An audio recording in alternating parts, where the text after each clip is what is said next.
And the father said, they're not getting it. Pass me my Prozac. They're driving me crazy. That's the Christian God. Damn mortals. That's funny. Because they can't help being mortal, right? Can't help it.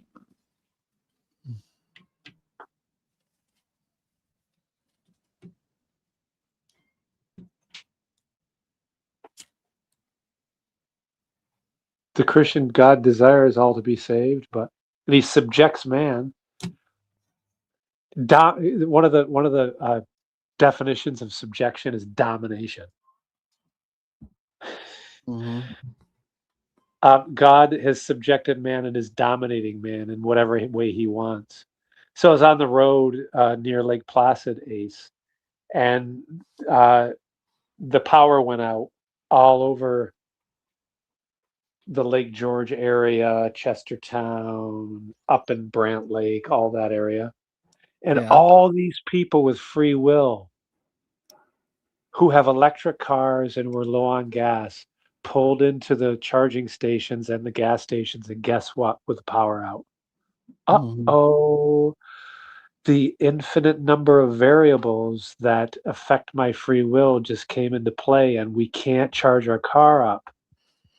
We can't get gas because the gas pumps don't work. And there's so many people trying to get ice and coffee and water, and the registers are down. They're having to do it all by hand. But what? Oh my gosh, my free will. Mm-hmm. Yeah, the variables came into play. God can dominate us any way he wants, anytime he wants, through the weather, through our thoughts. God is the operator of all things. And you still believe you have a free will?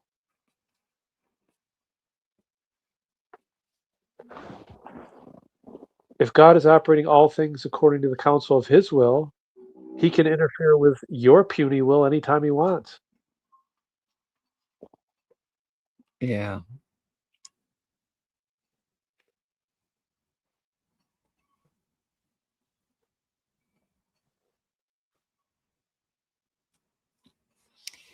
Is your breakfast all done?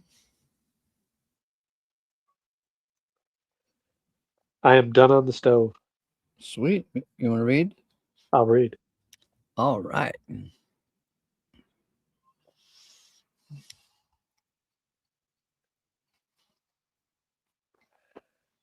Let me catch up on the big screen so I can read it from the big screen. There we are. Hey, Christian, I don't have a free will, and neither do you. We are all subject to God, right? It's Friday morning, July 3rd, 9:15, the year 2026. 72 now, 91 later. Dearest Christian boy, did you ask to be here? No. You are here because you are a subject of God, whether or not you know it. Did you choose your parents? No. God subjected you to your parents, your grandparents, your nationality, your hair color, your school chums, your blindness, your openness, your level of education, your understanding of things. Dude, where is your bragging? Everything you have, you got it from somewhere, and you got it from God. For who is making you to discriminate?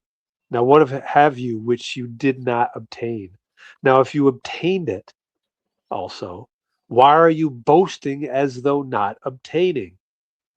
You got everything you got from God. He's the giver of all, the creator of all, the subjector of all, the placer of all, the disposer of all, the causer of all. Man, isn't that something? Yeah. Kind of covers the bases there. God created you just as you are, with all your faults, with all your potentials, with all your puzzlings. And since God is the God of movement itself, I have faith that you will not remain, well, a pain in the ass forever. God's going to bring you along. God's going to change you. God will save you. God will bless you. Let me say, Ace, that God saving you will be merely a realization at that point because it was already accomplished. Yeah. Would that be an inference? A big one. Not a dark one either. God's going to bring realization to every mind, and the knowledge of God will cover the earth. God will do everything for you. He will open your eyes. He will bless you. Although you may think God is doing everything to you, no, it's for you. Oh no, God is doing everything for you to bless you, to bring you to himself, fully reconciled, with a full realization of him. There it is. Who is the realization of him who is.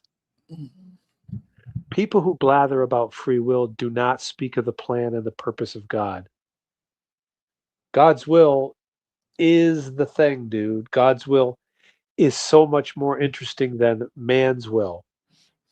God's salvation is sure and certain.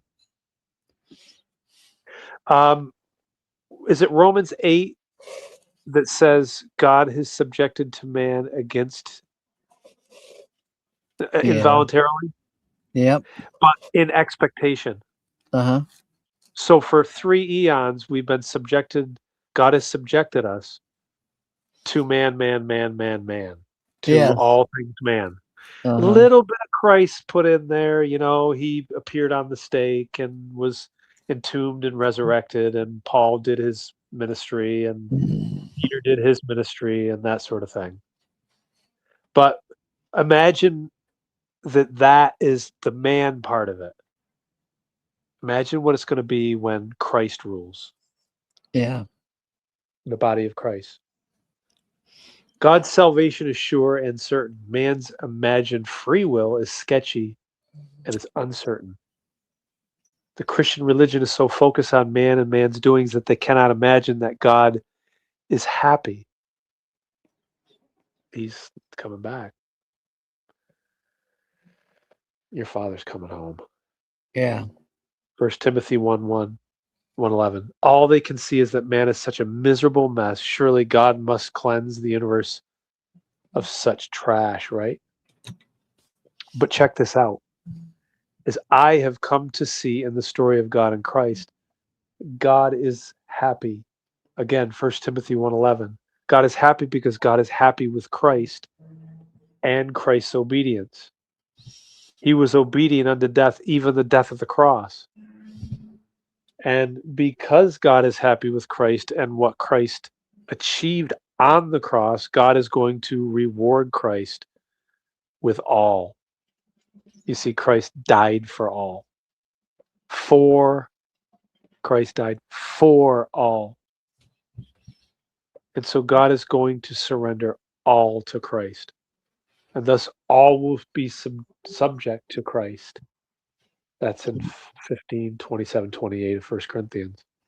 When God surrenders all to Christ and the grand subjecting of all to Christ, then, baby, then God will be subject, or Christ will be subject to God. And finally, God will be all in all.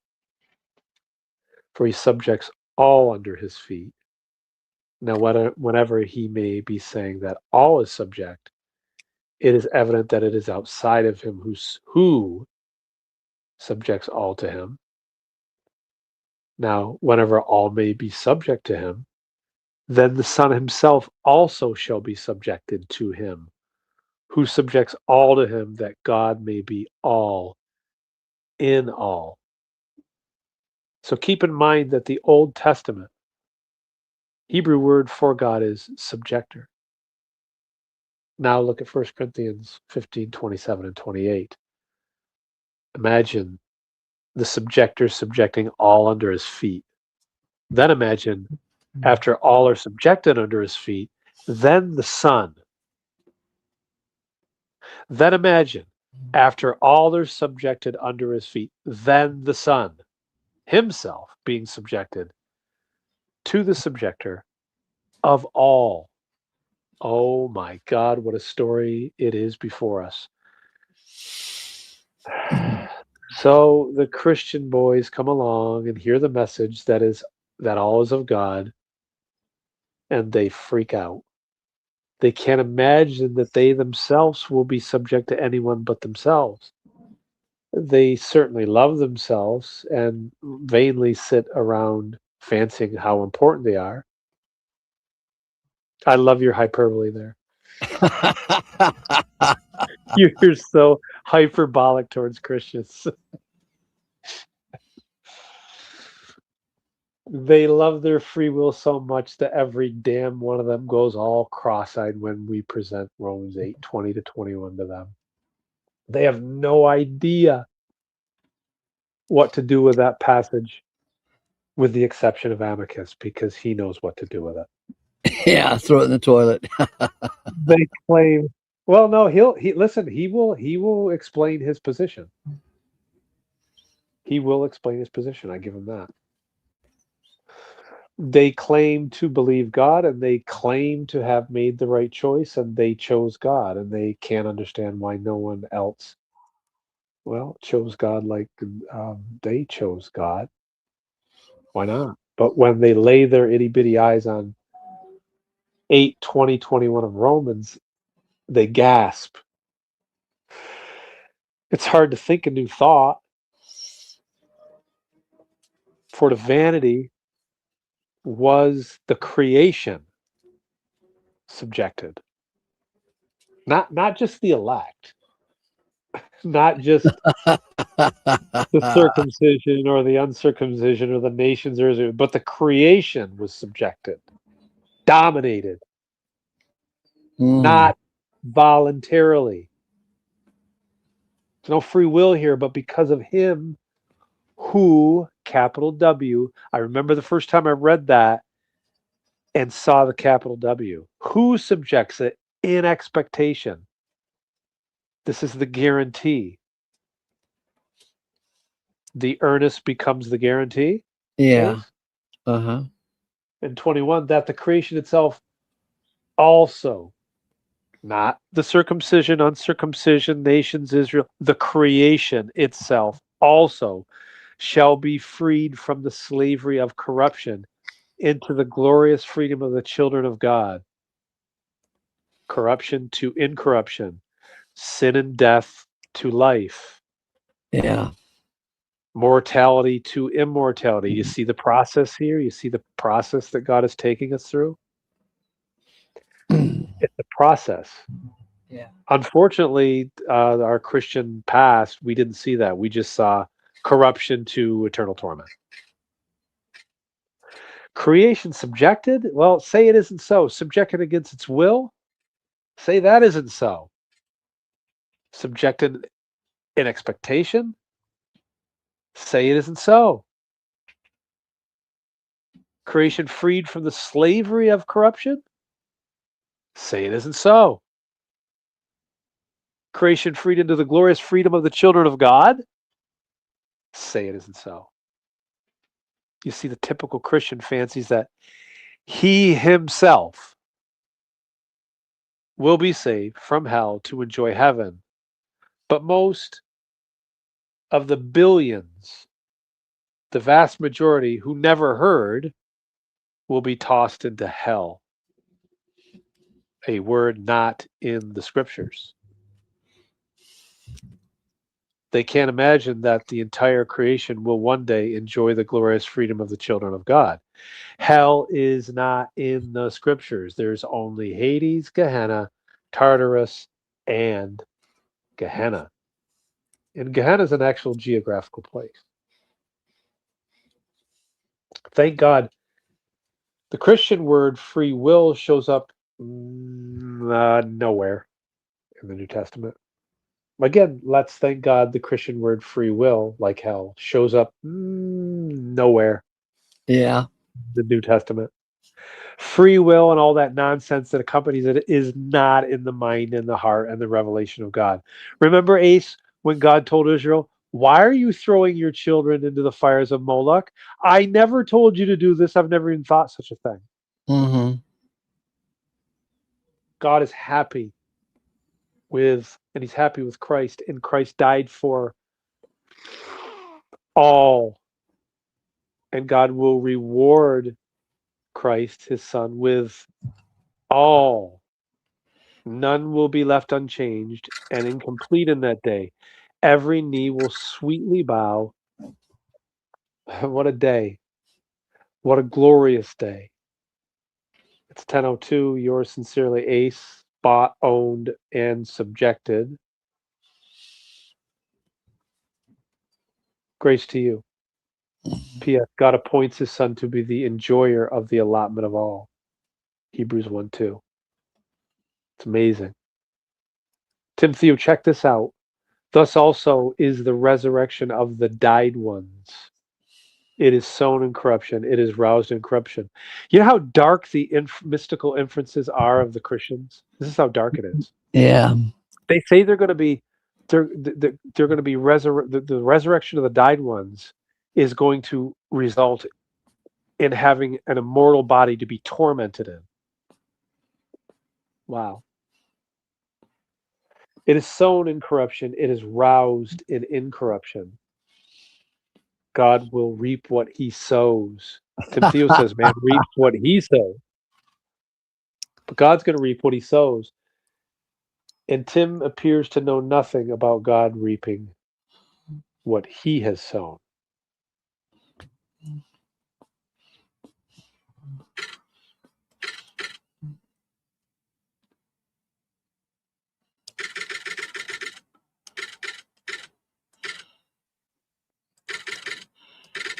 I believe in one of the parables that Jesus told, Ace. Jesus bought the whole field. So he's the owner and the operator, which would mean Lord. What do you suppose his plans are for that field? For those in the field? Amicus says it's just the elect. But our position is that the elect are given backstage passes initially and firstly because we're going to work with Christ to rule and reign to bring the rest in. That's the difference between a dark inference, dark mystical inference actually, and a dark and a light-filled mystical inference. Hey, let's imagine for a minute that Amicus and Tim Theo get their way, right? And that all of us are going to hell. But Amicus, Tim Theo, Jill, and Brendan Irish are the only ones going to be in heaven. God, won't they be shocked? They're the only ones there. I mean, huge landscape. I mean, they get 1 million acres each, right, for their mansion or whatever. Number one, they're going to be lonely. Number two, they're going to say, I have to spend eternity with Brandon Irish. And the other guy will say, I have to spend my eternity with Tim Theo. God, let me out of here.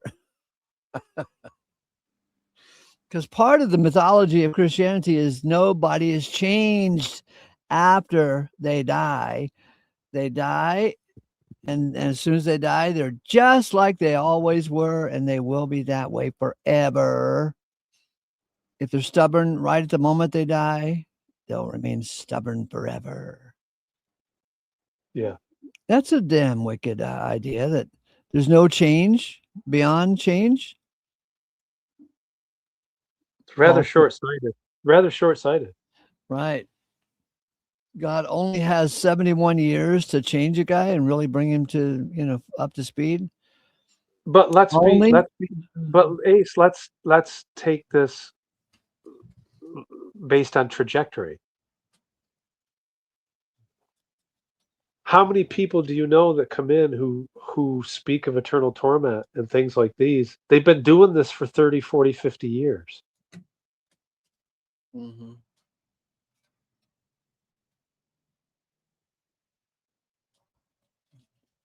Nothing's changed. It's the same. It's the same. But no growth, no understanding of perfect love casts out fear, because fear has to do with punishment.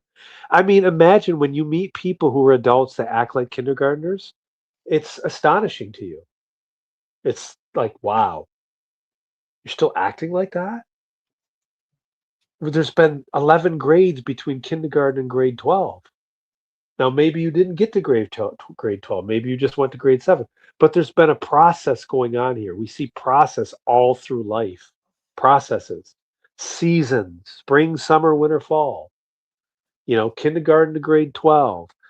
We unfortunately we take Jesus and we put him in the manger, and then we take him out of the manger and we put him in the temple at grade 12 or age 12. And then Jesus is, we do the Holy Week where Ash Wednesday or whatever they call it, and Good Friday, and then Jesus is crucified. He's raised from the dead 3 days later, and he's ascended. And then what do? We put him right back in the manger again. We go through this all over again.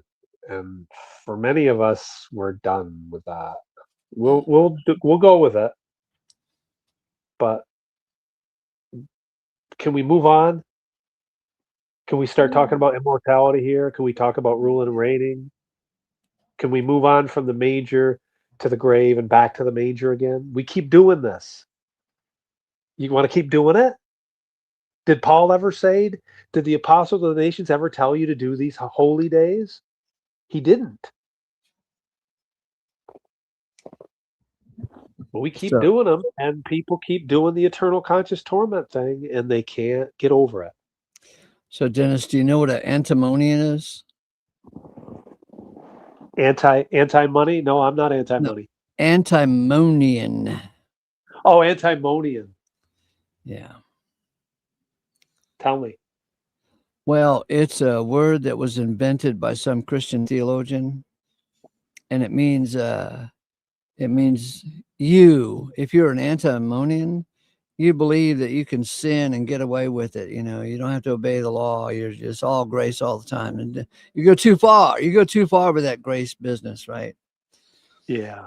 Anyway, so there's a whole bunch of Christians out there who don't want you to be antimonian. They kind of hate Romans 5:20 that says where sin increases, grace super increases.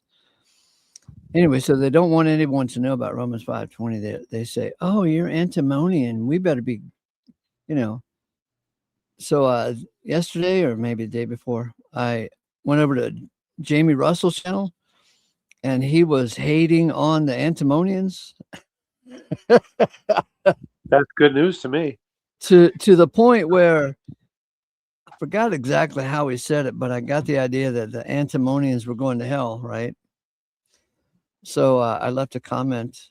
I said, First Timothy 1:15, Christ Jesus came into the world to save antimonians.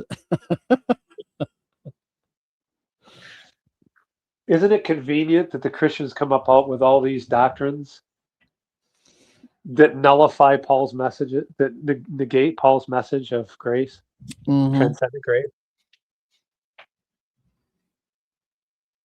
I think Paul wrote a letter to the Galatians about that kind of stuff. Oh, yeah, that's right. He did. He kind of did. Who's bewitched you? Who has bewitched you, Mr. Lawboy? I heard that Elizabeth Montgomery is coming back and she's going to preach. Who is Elizabeth Montgomery? She was in Bewitched. Oh, that's funny. No, it's really not.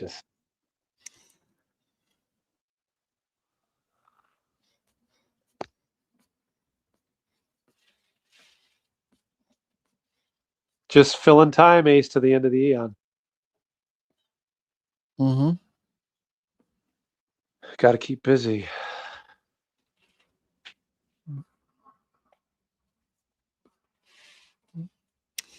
Well, we're having a blast, I think. Those damn antimonians. Having all that fun sinning. Making me jealous. Do you think that they, I think that they believe that we have a book of Christian terms, and I do have lots of them, by the way. I don't know where they are anymore. And we ascribe to these. No, we don't ascribe to the terms that you've come up for us. We just don't really pay attention to those things.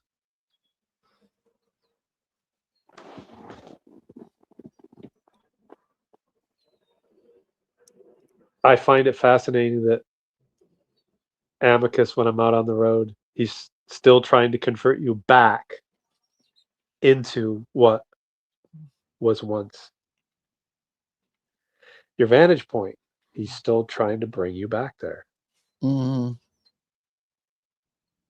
He tries awful hard. He's not antinomian. He's going to impress God for sure. God's going to look over his resume and say, wow, I'm quite impressed. How about you, Sean? Will God see your resume and say, hey, who did your cover art? Hey, brother Sean, I think we're in trouble if they're going after our resume. I think we're in trouble. Right on. Thank God for his sea of forgetfulness.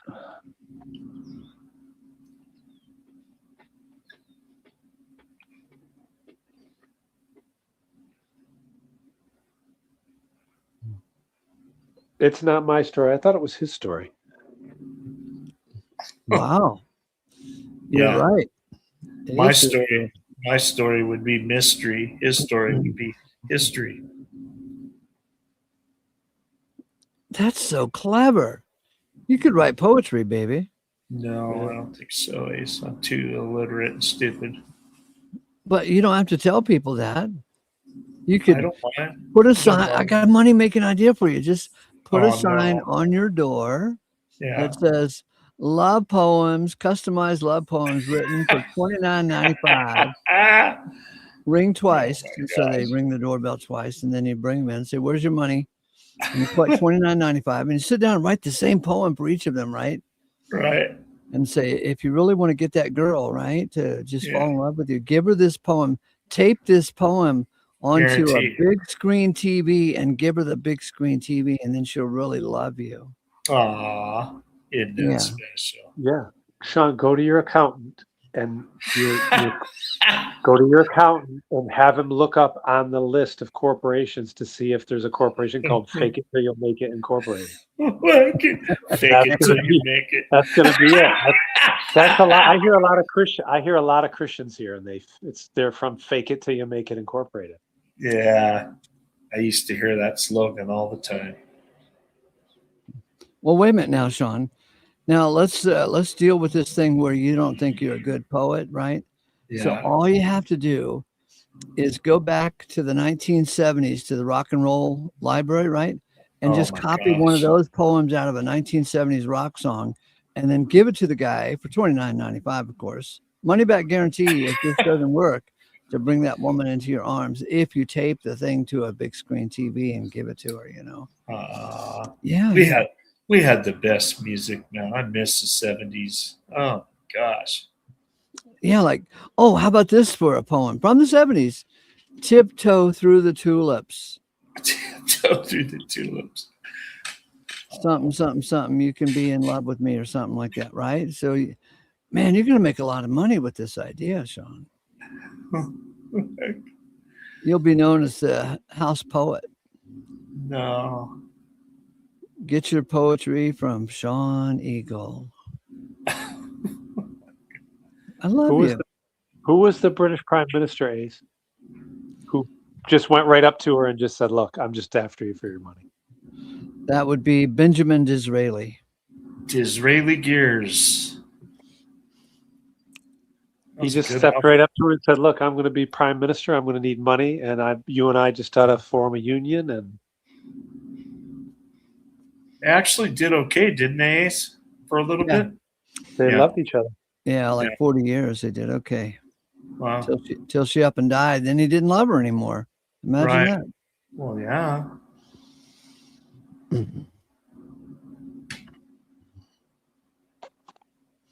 So, boys and girls, if you want to know more details about that story as I remember it, because This guy down here, he didn't get the details quite right. So Benjamin Disraeli, he's about 30 years old. He went up to this 50-year-old woman, so she's way older than him, but she was really rich. And he said, listen, I don't love you, but I want to marry you for your money. And she said, oh, how refreshingly honest, young man. Give me a year to check out your character and reputation, and I'll get back to you. Come back to me in a year. So a year later, he shows up and says, I still don't love you, but I want to marry you for your money. And she said, well, you seem to have a good reputation, and I need a husband to accompany me to all these rich parties of the wealthy and famous. And so, yes, I will marry you. And so they got married. And he had access to her money. He didn't abuse her. He just financed his own political career. And every Wednesday, he brought her flowers. And he said, after like 20 years, he said to her, you know, when I first married you, I did not love you. Oh, and she was a chatty Cathy to the point where he could have been embarrassed to hang out with her at the rich man's parties, you know, because she was going yak yak yak yak yak yak yak yak yak yak. It would drive me nuts. But he didn't see it that way. He, you know, because it's the story you tell yourself that gives you the emotion. I don't know if I could tell myself that this is so cute, you know, but that would drive me fucking nuts to have a chatty Cathy in my life. And but he, after 20 years, he said, I did not love you when I first married you, but I love you now. And she says, I know. Wow. They had a wonderful relationship for about 40 years, and then she died. So what the hell do we know about love? That is not a Hollywood Hallmark movie theme.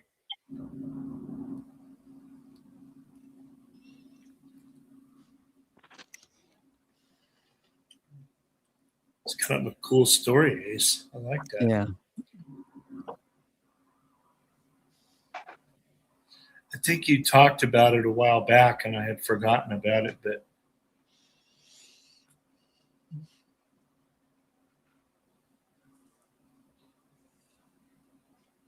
what year was that, Ace? 18 something? 18 something, yeah, that's right. Yeah. Late 1800s.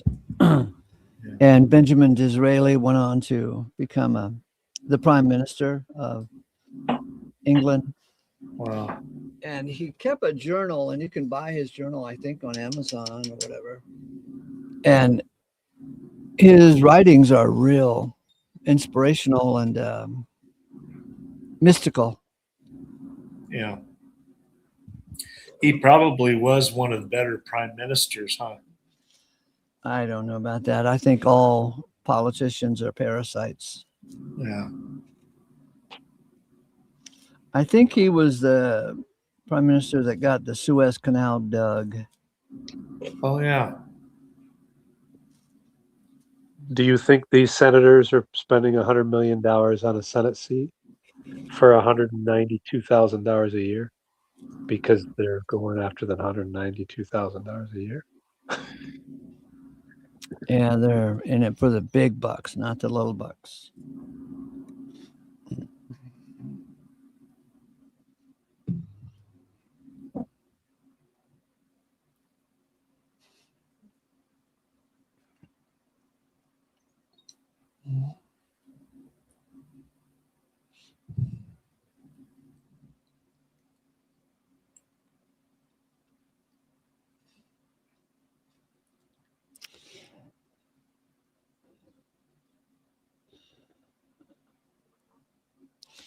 I got a little message from Preterist the other day,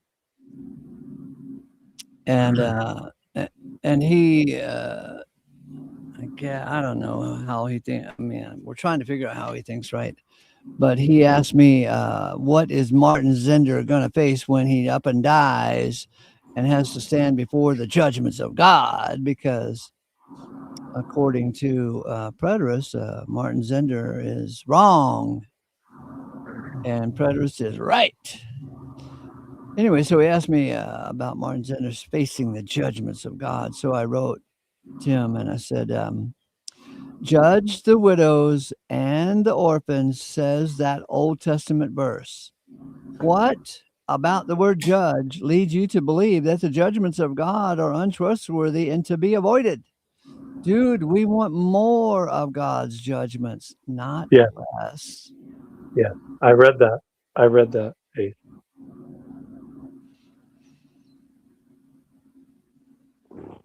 That's such a lovely thing, to love God so much and trust God so much that you want more of God's judgments in your life.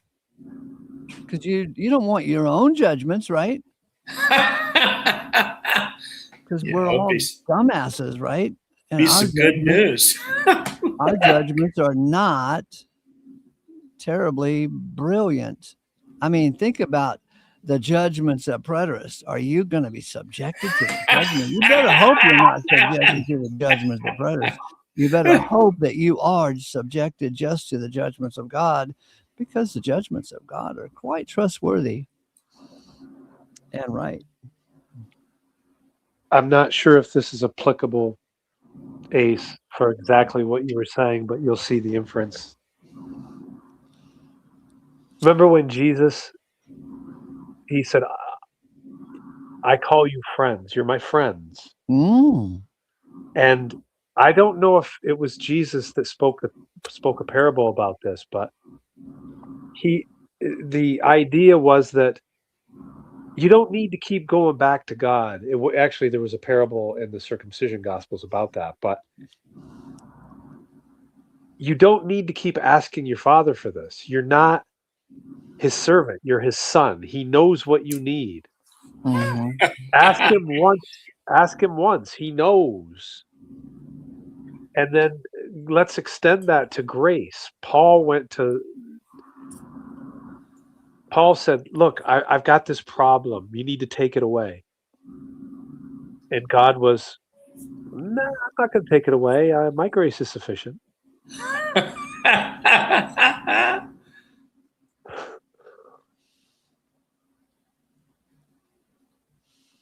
I think that's two totally different versions of who God is compared to what one person is saying. Pret is saying, you should be afraid. You should be very afraid. Because God is to be feared. Well, when he was on the cross, he called him Papa or Daddy. He called him. Yeah.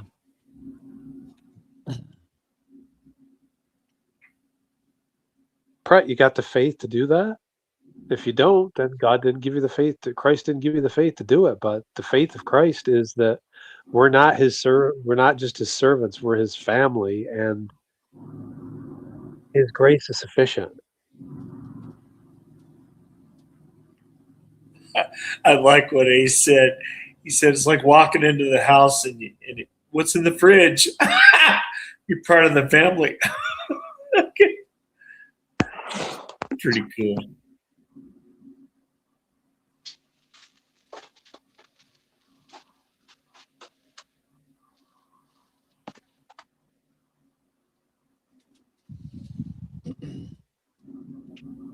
I was afraid of my father when I was young, Ace, but when I grew up, I realized I had a different realization of who he was.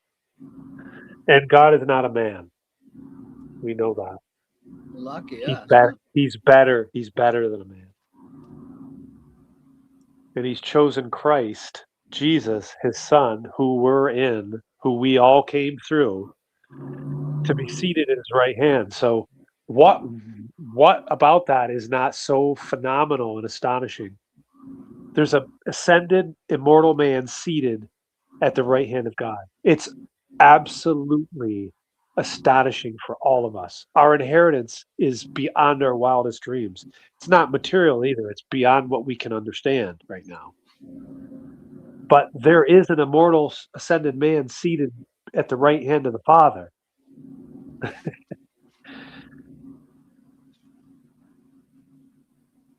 God likes men so much, he's going to make them all immortal. He's going to take him through the process. He's going to take us through the ringer, if you will. But he's going to make us immortal, just like he did his son. What's not to like about that? Yeah. Well, maybe you don't have the faith for it, but he's given me the faith for it.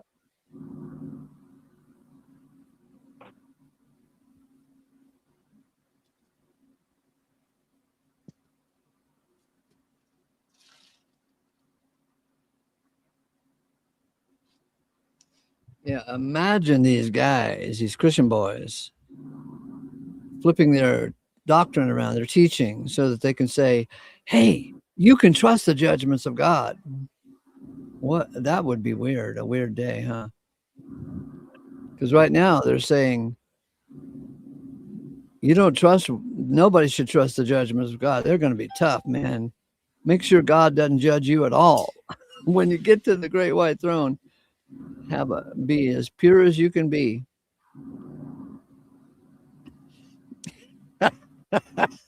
Yeah, because God doesn't know what's going on in your heart. And you should make sure you bring a really, really, really big fig leaf. Right. It's going to have to be bigger than Christian religion, by the way.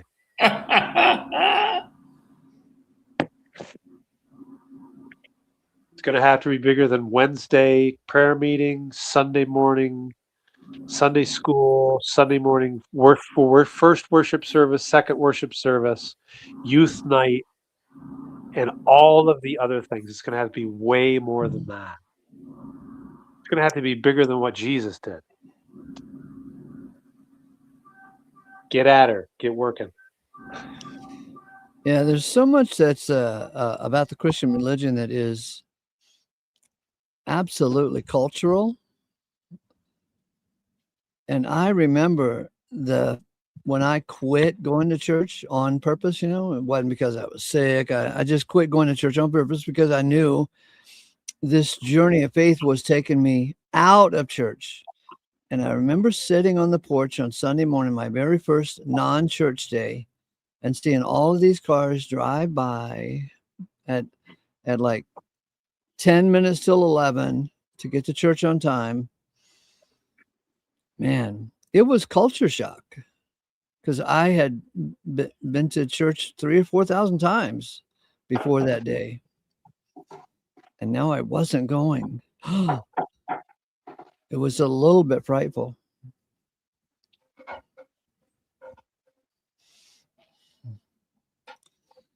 Kind of like those Kung Fu fighters. Right, Sean?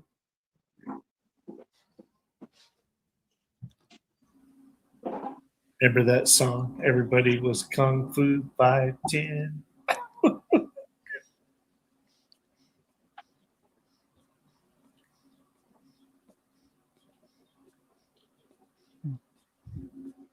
Yeah, I actually experienced this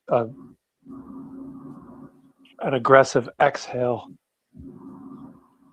Like, wow, I don't have to do this anymore. Yeah. And I didn't know at that time why. I just knew that God had pulled me away from it, and he hadn't revealed to me why yet. I had dark inferences in my own mind, and then God began to teach me the word. Mm-hmm. Once I got out into the wilderness. I would really love to hear Pratt and Amicus, and I'd love to hear these guys' wilderness experiences.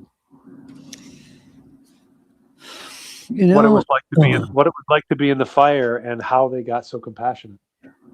Aren't you sarcastic? Just a polemic. Uh-huh. Hey, that would be kind of a cool show to have them come in and give a testimony. You know what I mean? Of how they got to be so spiritual and self-righteous. How they changed. Yeah. Yeah. So we could really, I think when they, I don't know, like how you put them in the same room together and stuff. Right. And say, okay, boys, since you got so much to say, we're going to put you in the room together. We want to hear the testimonies. Tell us the 12 steps that you took to become self-righteous and what steps we can take to become self-righteous. But it would be kind of interesting, though. You think about that, though, Ace. Kind of a trip. It would not. You lost your mind, John? I just hear JG saying right now, well, listen, they're doing exactly what God wants them to do. So what's the problem with this? See, you guys, it doesn't work. How do you make this work? How do I make mortality work? I can't make mortality work. JG and anybody else who is not as hyper determinist as me, I am mortal as well, and I don't have to like it. I don't have to necessarily like that Martin's gushing blood out of his neck, or that I turned 60. I don't have to like it. I don't have to, and they don't have to like my ultimate reconciliation beliefs, and I don't have to like their Christian beliefs. JG's pragmatism is, well, this doesn't work. No, it doesn't work in your mind, from your vantage point.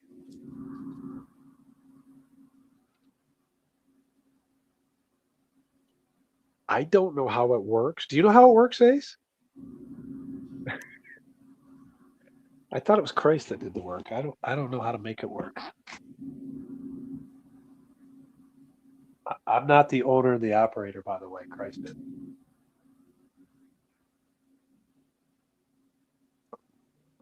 I can just be a creature, and if you don't like it, too bad. Go and be the pseudo creator, because I'm not. I'm a creature, and I'm immortal. Mortal.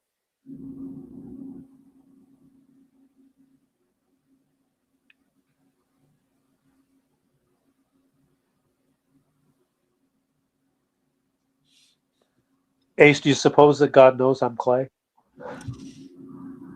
It might come as a shock to God to discover that you are clay in his hands. And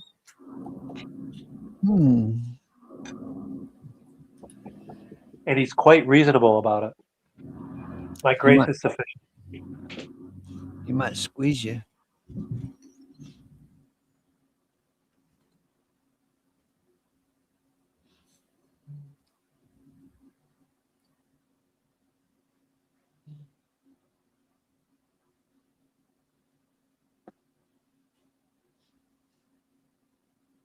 How the hell did he get here?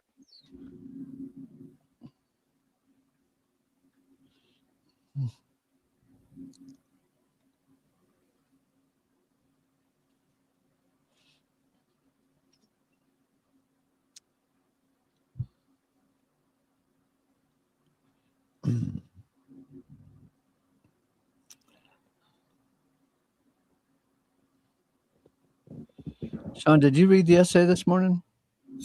No, Are you game for it? Yeah. Oh, yeah. Yeah, I did. I don't know. I wasn't sure if you wanted to read it again because we read it quite a bit this morning, but I don't mind. All right, rock and roll.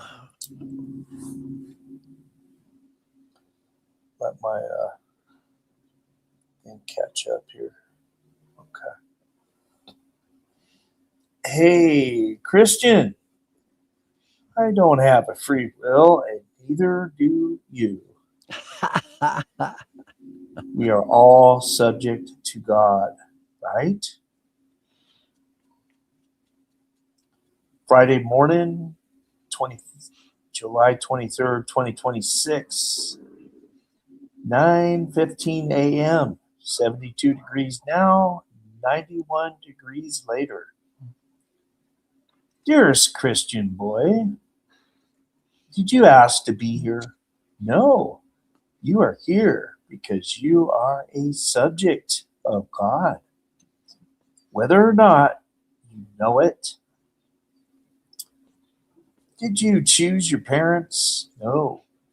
God subjected you to your parents, your grandparents, your nationality, your hair color, your school chums, your blindness, your openness, your level of education, your understanding of all things. Dude, where is your bragging? Everything you have, you got it from somewhere. You got it from God. 1 Corinthians 4:7 says, "For who is making you to discriminate? Now, what have you which you did not obtain? Now, if you obtained it also, why are you boasting as though not obtaining?" Stop your boasting, dude. You got everything from God. Everything you got from God, the giver of all, the creator of all, the subjector of all, the placer of all, the disposer of all, the causer of all. Oh my God. Huh? Oh my God. What a lovely paragraph. God created you just as you are, with all your faults and all your potentials, with all your puzzlings. And since God is the God of movement itself, I have faith that you will not remain a pain in the ass forever. Oh, thank God for that. Mm-hmm. For me, I'm the pain in the ass. God will bring you along. God will change you. God will save you. God will bless you. God will open your eyes. God will do everything for you. Although you may think God is doing everything to you. Oh no! God is doing everything for you. To bless you, to bring you to himself, fully reconciled with a full realization of him who is. People who blather about free will do not speak of the plan and purpose of God. God's will is the thing, dude. God's will is so much more interesting than man's will. God's salvation is sure and certain. Man's imagined free will is sketchy and uncertain. The Christian religion is so focused on man and man's doings that they cannot imagine that God is happy. 1 Timothy 1:11. All they can see is that man is such a miserable mess. Surely God must cleanse the universe of such trash, right? All right. But check this out. As I have come to see in the story of God and Christ, God is happy. 1 Timothy 1:11, God is happy because God is happy with Christ and Christ's obedience. He was obedient unto death, even the death of the cross. Philippians 2:5-11. And because God is happy with Christ and what Christ achieved on the cross, God is going to reward Christ with all. You see, Christ died for all. And so God is going to surrender all to Christ. And thus all will be subject to Christ. See 1 Corinthians 15:27-28. And when God surrenders all to Christ, in the grand subjection of all to Christ, then Christ will be subject to God. And finally, God will be all in all. 1 Corinthians 15:27-28, for he subjects all under his feet. Now, whenever he may be saying that all is subject, it is evident that it is outside of him who subjects all to him. Now, whenever he may be subjected to him, then the Son himself also shall be subject to him, who subjects all to him, that God may be all in all. Keep in mind that the Old Testament Hebrew word for God is subjector. Now look at 1 Corinthians 15, 27 through 28 again.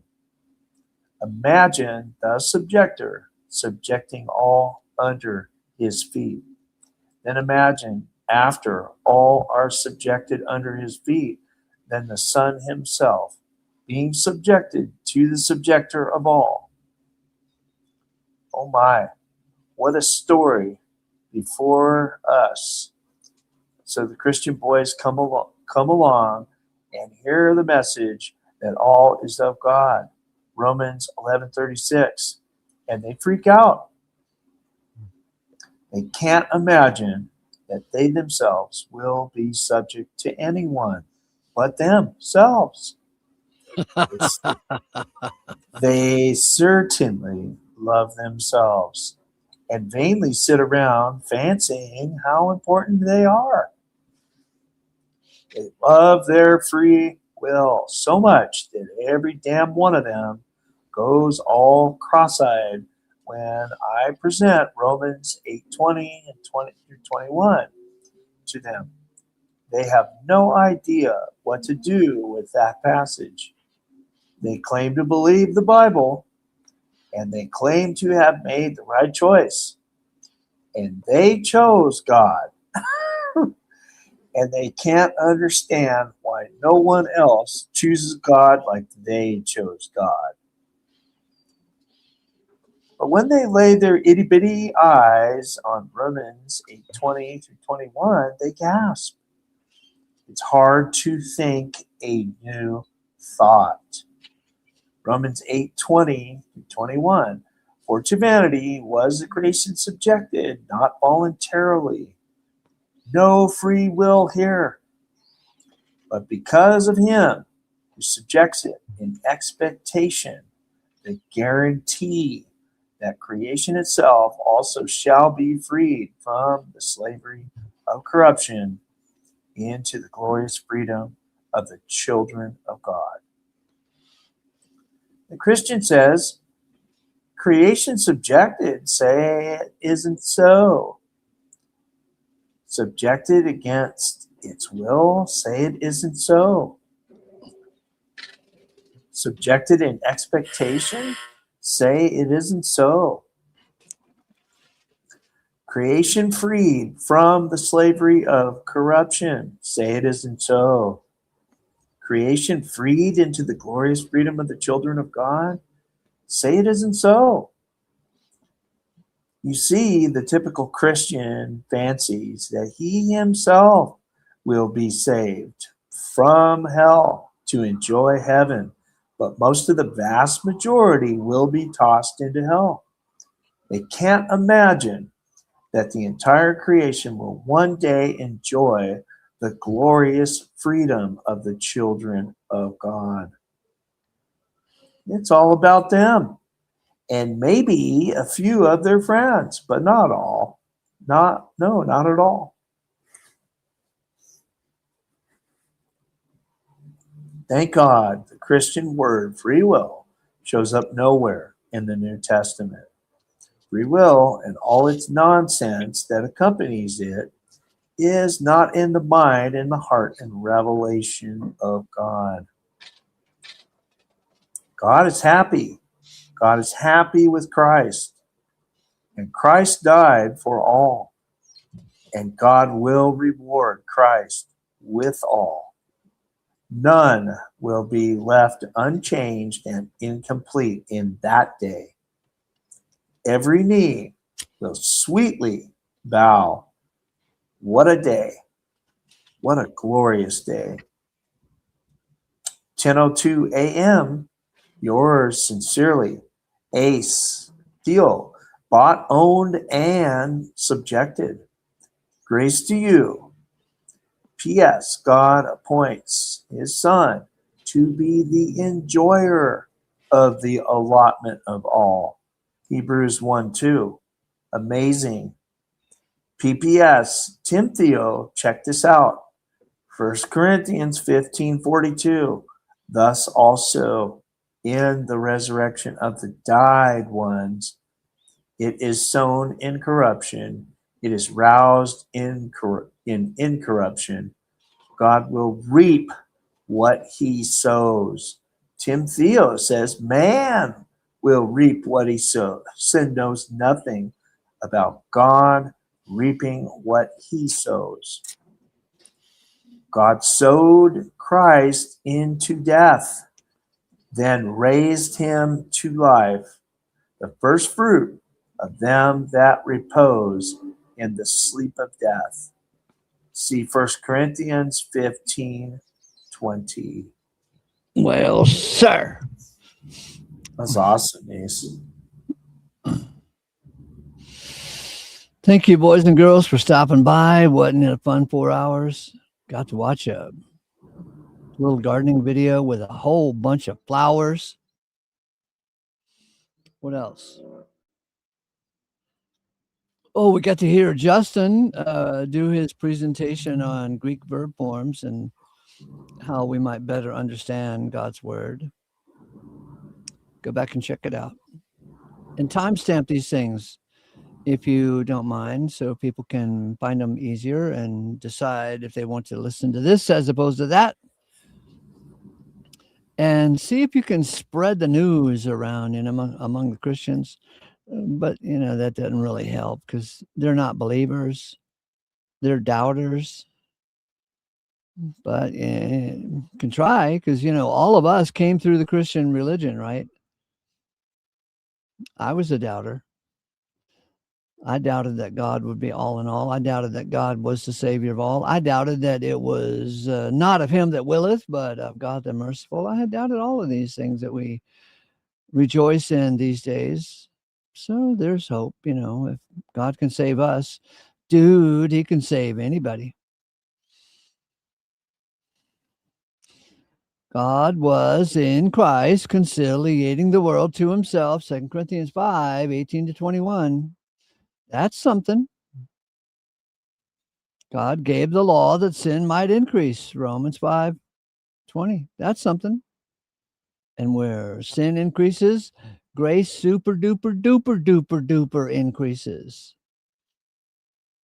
And all of the Christian knuckleheads who say, oh, you're antinomian.